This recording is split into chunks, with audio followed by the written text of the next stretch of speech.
Hoje eu estou conversando com a jornalista Vanja Nóbrega, diretora da área de Comunicação e Publicidade da Assembleia Legislativa. Vanja, no bloco anterior, nós falávamos da Semana de Cultura e Empreendedorismo, né? E o que é interessante é que na primeira edição as pessoas já ocuparam o hall de entrada da Assembleia. A segunda edição já ocuparam o hall e o primeiro andar... Não, ocuparam a Assembleia inteira. A Assembleia inteira. Ocupação. Quer dizer, é uma maravilha. Então, iniciativas desse tipo são inéditas, né?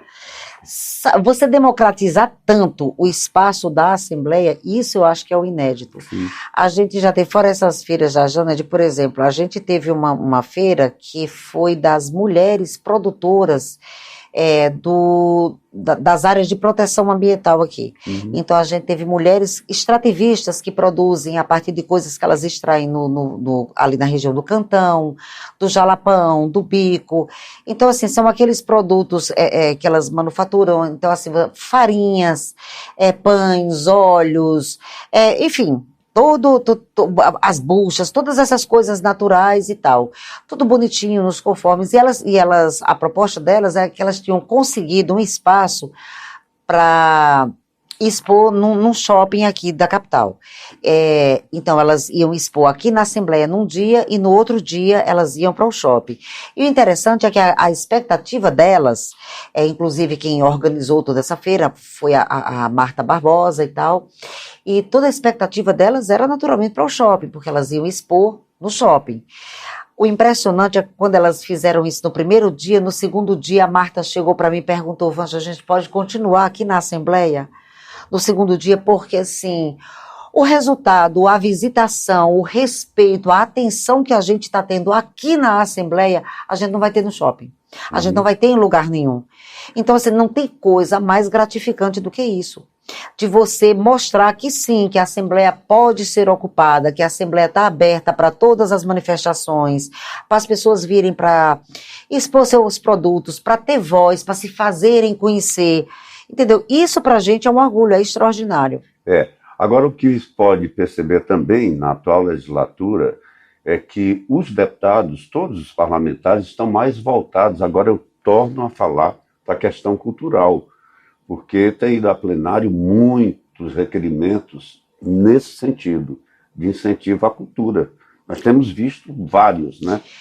Eu tenho a impressão que, assim, a Assembleia é um amplificador de voz. Uhum.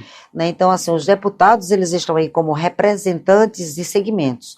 Dificilmente algum deputado apresenta alguma coisa da própria Lavra, geralmente em contato que eles têm com seus eleitores, com as comunidades que eles representam, eles escutam demandas, ou então, às vezes, mesmo quando não escutam demanda, a própria percepção deles vê aquilo que está deficiente, que precisaria ter a voz ampliada por meio deles, né, que são os legítimos representantes. Então, eu acho que, assim, eles apresentam mais porque as demandas culturais estão sendo mais apresentadas também. E essas demandas, então, é toda uma cadeia. Quando a população, quando as pessoas que militam na área cultural veem uma assembleia, veem uma gestão que está tão disposta a apoiar a área cultural, então ela se sente mais à vontade para vir e pedir, para que essa representação apresente a demanda delas também. Entende? Então, é todo um processo, toda uma cadeia. Hoje, qualquer pessoa, qualquer cidadão, qualquer grupo, se sente muito à vontade para vir aqui procurar qualquer um dos deputados, inclusive o próprio presidente, sem ter a necessidade de que seja aquele deputado específico, que é um militante, que é um ativista da área cultural. Ele se sente à vontade para fazer isso com qualquer um dos deputados, porque sabe que qualquer um dos deputados está disposto a ampliar a voz dele e tentar a solução por meio dos projetos e dos requerimentos. Sim, pode falar. Não, só falando que, assim, que isso é um diferencial. Sim. Também, assim, tanto eu acho que uma combinação de duas coisas, que é da gestão inclusive da gestão que é composta até por deputados que são da velha guarda, que já tem mais de um mandato, 2, 3 mandatos, e ao mesmo tempo também de uma Assembleia que eu acho que nunca foi tão renovada, porque dos 24 deputados, 9 são novos. Então, uma Assembleia também que nunca foi tão renovada. Então, eu acho que essa combinação da experiência daqueles com muitos mandatos, mas esses que entraram com a vontade louca de trabalhar, de produzir, é uma combinação perfeita. Eu acho que a gente está numa legislatura, não numa gestão, mas numa legislatura que está dando super certo. Super certo mesmo. E o presidente, eu acho que essa sensibilidade dele, falando do presidente Amélio Calles, quando você tocou na caravana do Legislativo, dessa orientação que essa caravana deu aos gestores, aos fazedores de cultura do estado inteiro, porque o presidente já foi prefeito. Em 96 ele foi prefeito, ele foi reeleito em 2000, entendeu? Então eu acho que ele tem esse tipo de sensibilidade, porque ele sabe o que é um prefeito, o que sofre um prefeito do interior. Ele tem, tanto ele já foi prefeito, como a Genesi, que é a esposa dele, já foi prefeita. Sim. Ele tem irmãos que são prefeitos. Sim. Então ele é de uma família muito política, e ele é assim 100% bico do papagaio. Ele é apaixonado por aquela região, que você sabe que ao mesmo tempo em que tem uma riqueza cultural e uma história muito forte, ao mesmo tempo tem uma história de muito sofrimento. Para você ter ideia, saiu esses dias aquele ranking dos municípios mais pobres, levando em consideração a renda per capita, né, estimada por habitante, e assim, de uma lista com 10 municípios, 5 estão ali na região. Então, assim, é uma região muito pobre que carece de tudo. Mas o extraordinário disso tudo é você mostrar que, assim, que cultura e manifestação cultural não tem nada a ver com dinheiro. Tem a ver com o povo, com como esse povo reivindica até aquilo que ele quer melhorar para ele, como esse povo ri da própria desgraça às vezes, como esse povo se comunica entre si, como esse povo perpetua suas histórias, como esse povo enfeita até a própria realidade, porque vamos combinar que a realidade muitas vezes nem é tão bacana. E você ter assim uma pessoa que compreende tudo isso, porque vive tudo isso, e que vê na oportunidade de você poder contar essas histórias, já que inclusive a Lei Paulo Gustavo prestigiou demais a produção de vídeos. Então você poder contar essas histórias, você ter recursos para contar essas histórias, e mesmo assim não ter como acessar esses recursos, porque eu não sei, eu não tenho quem me ensine, então foi uma grande preocupação dele. E na sequência também, ensina também como prestar contas àqueles que já acessaram esses recursos e se enroscaram na hora de prestar contas, porque já vamos combinar, realmente cheio de milindres, cheio de passo a passo burocrático, que não é para qualquer um, não. Mas essa caravana foi super importante, principalmente nesse momento que o país vive, nesse momento cultural, que foi a Paulo Gustavo no ano passado, né? Em 2023, e esse ano o governo federal estendeu a Paulo Gustavo, mas tem Aldir Blanc 2, que são 5 anos, são 15 bilhões de reais para empregar na cultura, 3 bilhões por ano. Então isso foi muito importante. Bom, e por falar em ano novo, vida nova, a Assembleia está fazendo 35 anos este ano, e o que é que nós temos de novidade aí? Manda essas novidades. Rapaz, 35 anos. Mas 35 anos de muito trabalho, pelo menos.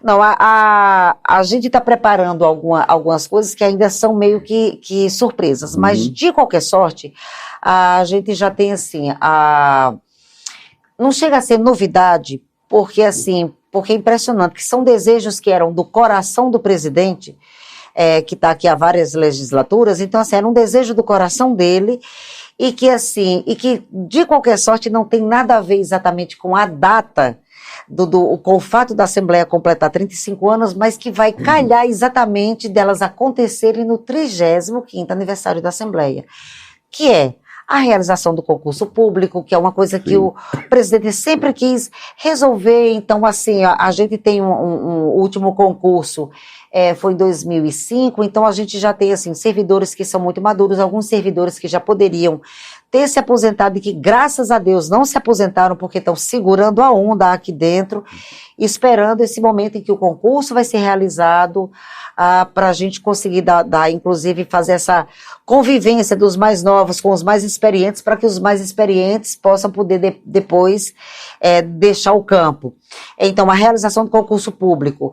Uma outra coisa que para a gestão do Amélio é fundamental, a construção, o presidente gosta muito de chamar de anexo, eu gosto de chamar de extensão.